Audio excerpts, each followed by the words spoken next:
Alright guys, in this video I'm going to take and show you guys how to replace a high pressure fuel pump onto Kia vehicles.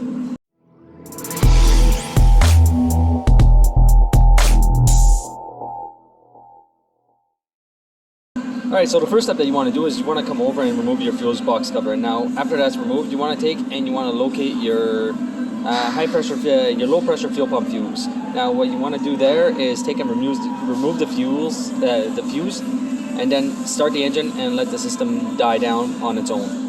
So this one is located right here. So I'm going to come over, remove the fuse, start the engine. And then from there, we're going to get started with the fuel pump removal.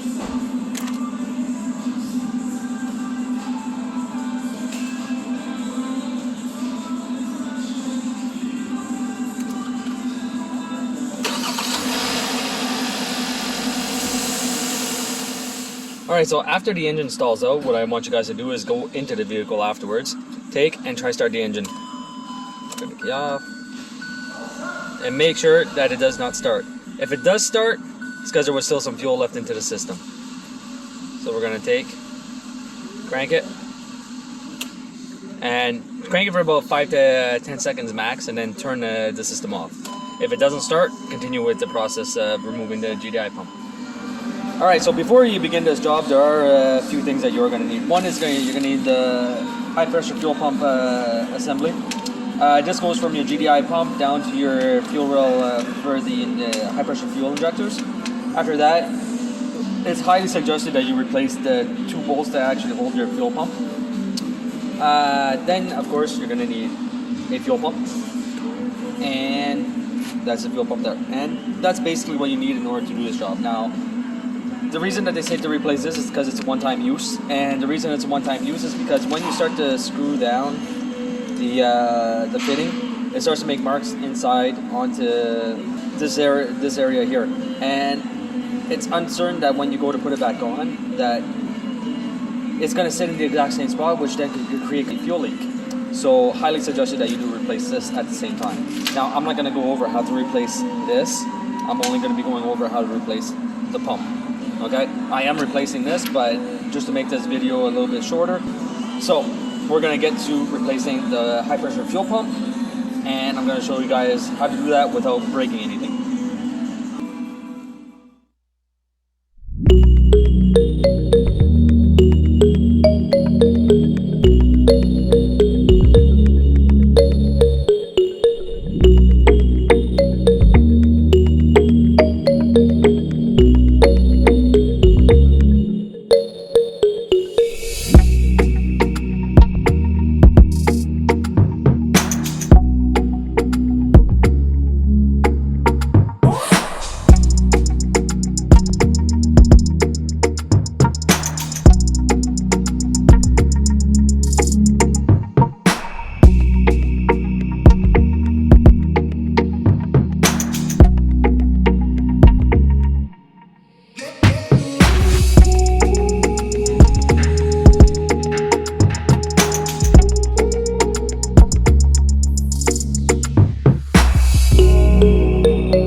Now, like I said, I'm not going to show you guys how to replace the tube. What I am going to show you guys is where the tube goes. So if you come over here, I'll put on some more light. There we go. All right, so we have our high pressure fuel pump tube that comes down here, and it goes all the way down, and comes down here, goes this way. It sits behind all this, and then it comes down and it goes down inside. Let's see if I can show it to you. I don't know if I'll be able to. It doesn't look like it. I'll try focusing on this a little bit there. Okay, so you see where my finger's pointing behind all this stuff? That's where your high pressure fuel pump goes. It goes down and it comes down and it comes around, and then it fits inside of this area over here that sits behind here. Now, it sits behind your intake. So, in order to get to all the bolts and everything else to remove it, you have to remove all this area. So you have to remove your air box, your intake tube.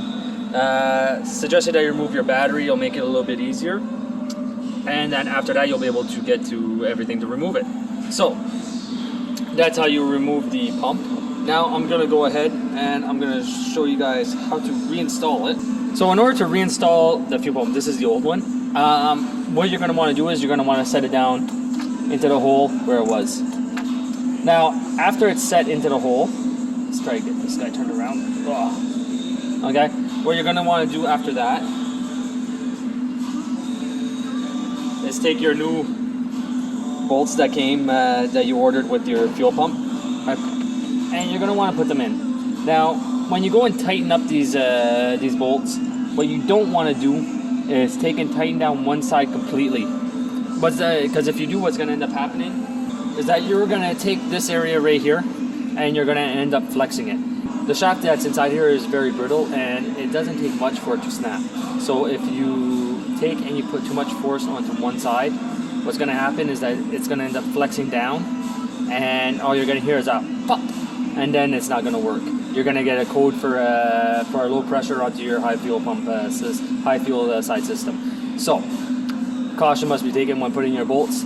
Tighten them a little bit, then go to the next one, tighten it a little bit, next one a little bit, next one a little bit, next one a little bit, until they're seated flush, and then from there you go and you torque them. Now the torque spec onto these is 10 foot-pounds, so just keep that in mind.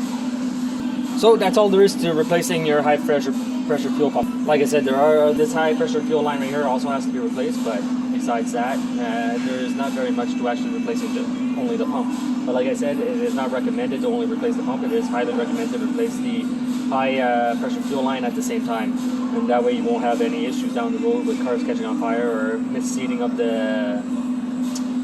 the flare into the pump itself. So I hope you guys enjoyed this little video, and I will see you guys next time.